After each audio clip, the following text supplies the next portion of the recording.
کا جو ہمارے اور آپ کے درمیان چل رہا ہے، اس کی جو مقدس تاریخ ہے 11ویں، بلکہ پورے مہینے میں ہم حضور غوث پاک رضی اللہ تعالی عنہ کے نام سے نیاز، فاتحہ خانہ قدیم قادریہ اور ہمدرد کا اہتمام کرتے ہیں۔ حضور غوث پاک رضی اللہ تعالی عنہ کا مرتبہ بہت ہی بلند و بالا ہے۔ جس طرح تمام انبیاء کرام میں حضور مصطفیٰ جان رحمت صلی اللہ تعالی علیہ وسلم کا مرتبہ سب سے بلند و بالا ہے، یوں ہی تمام اولیاء کرام میں حضور غوث پاک رضی اللہ تعالی عنہ کا مرتبہ سب سے بلند و بالا ہے۔ حضرت سلیمان علیہ السلام کے امت کے ایک ولی، آپ کے وزیر آصف بن برخیہ، جو ایک آن میں سینکڑوں میل دور سے ملکہ بلقیس کا تخت لے آتے ہیں، ان کے متعلق قرآن مقدس کا ارشاد ہے وَقَالَ الَّذِي عِنْدَهُ عِلْمٌ مِّنَ الْكِتَابِ۔ آپ غور کیجئے کہ حضرت سلیمان علیہ السلام کے امت کے ولی جو ایک آن میں تخت لے آئے تو اللہ تبارک و تعالیٰ ان کی صفتیں، ان کی شان قرآن مقدس میں بیان کرے۔ جب حضرت سلیمان علیہ السلام کے امت کے ولی کا یہ عالم ہے تو جو سلیمان کا بھی آقا ہے، جو ہم سب کے آقا ہے، جو سارے کائنات کے آقا و داتا ہے، حضور مصطفیٰ جان رحمت صلی اللہ تعالی علیہ وسلم کے امت کے ولیوں کا عالم کیا ہوگا؟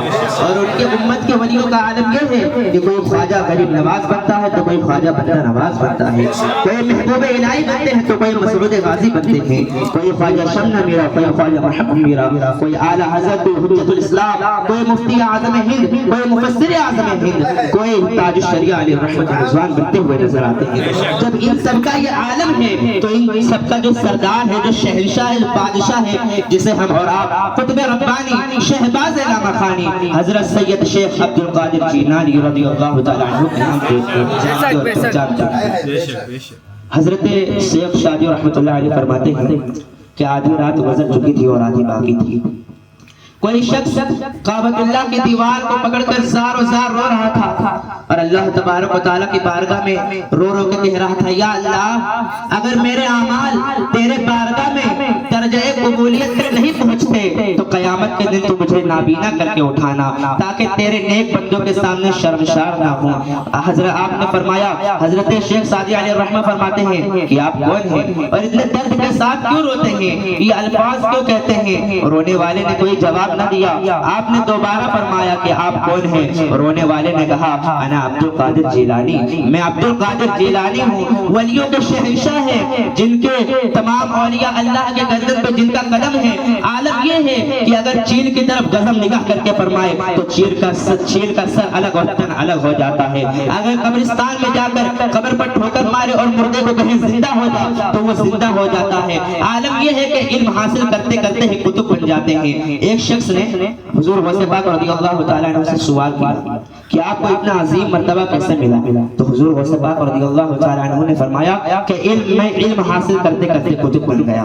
عالم یہ ہے کہ بیٹے کو بیٹا بنا دیتے ہیں، اگر زندگی نماز جنازہ پڑھائے تو مردہ ہو جاتا ہے، مگر راتیں یوں گزار دیا کرتے ہیں والذین یبیتون لربہم سجدا وقیاما، وہ لوگ جو اپنے رب کے لیے راتیں گزار دیتے ہیں کبھی سجدے میں اور کبھی قیام میں۔ معزز سامعین اکرام، حضور غوث پاک رضی اللہ تعالیٰ عنہ کا مرتبہ بہت ہی بلند و بالا ہے۔ ہماری زبانیں اس لائق نہیں ہیں کہ ہم حضور غوث پاک رضی اللہ تعالیٰ عنہ کی شان بیان کر سکیں، مگر اللہ تبارک و تعالیٰ کا یہ احسان عظیم ہے کہ اللہ تبارک و تعالیٰ کی خاص فضل و کرم سے آج ہمیں اس کی اور اس کے محبوب بندوں کا ذکر کرنے کی سعادت حاصل ہوئی۔ ایک دفعہ کا واقعہ ہے، حضرت عبداللہ تمیمی فرماتے ہیں کہ میں بغداد کے مدرسہ نظامیہ میں تعلیم حاصل کرتا تھا۔ ایک دن ہمیں علم ہوا کہ شہر سے کچھ دور ایک اللہ کے ولی ہیں جنہیں غوث کہا جاتا ہے، ہمیں ان کی زیارت کا شوق ہوا۔ میں اور میرے دو ساتھی طالب علم ساتھ تھے۔ ابن سقا نے کہا کہ میں اس غوث سے ایسا سوال کروں گا کہ وہ چکرا جائے گا اور میرے سوال کا جواب نہ دے سکے گا۔ میں نے کہا کہ میں سوال تو بڑا سخت کروں گا، دیکھو اس کا کیا جواب دیتے ہیں۔ اور شیخ عبد القادر جیلانی نے کہا یہ الفاظ ٹھیک نہیں ہے، یہ کلمات بے ادبی کے ہیں، میں تو ان کی خدمت میں بارگاہ میں حاضر ہو کے دیکھوں گا کہ مجھے کتنا فیض ملتا ہے۔ تینوں جب وہاں پہنچے تو وہ بزرگ دیکھتے ہی دیکھتے غائب ہو گئے، پھر اچانک ظاہر ہوئے اور ابن سقا کی طرف غضب نگاہ کر کے فرمایا اے ابن سقا، خدا تیرا بھلا نہ کرے گا، تو مجھ سے ایسا سوال پوچھتا ہے جس کا جواب مجھے نہ آتا ہو۔ سن تیرا سوال یہ ہے اور اس کا جواب یہ ہے، میں دیکھ رہا ہوں کہ تیرے جسم میں کفر کی آگ کے شعلے نکل رہے ہیں۔ حضرت عبداللہ بن علی تمیمی فرماتے ہیں کہ وہ بزرگ میری طرف متوجہ ہوئے اور فرمایا اے عبداللہ تیرا خیال ہے میں تیرے سوال کا جواب نہ دے سکوں گا، سن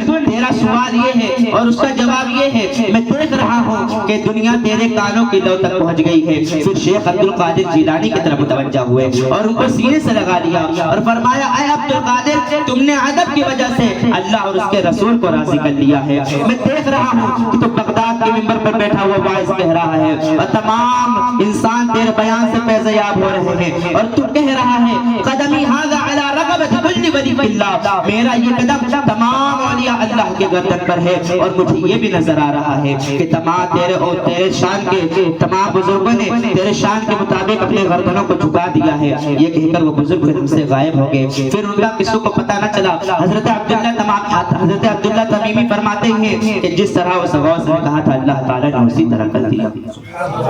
ابن سکا نے ہر علم میں شاندار کامیابی حاصل کی، سارے دنیا میں اس کے علم کا چرچا ہونے لگا، بڑے بڑے عالم اس سے مناظرہ میں شکست کھا گئے۔ روم کے عیسائی بادشاہ نے اپنے تمام پادریوں کو جمع کیا اور ابن سکا کو مناظرہ کی دعوت دی۔ ابن سکا نے تمام پادریوں کو شکست پاس دی، اللہ جواب کر دیا۔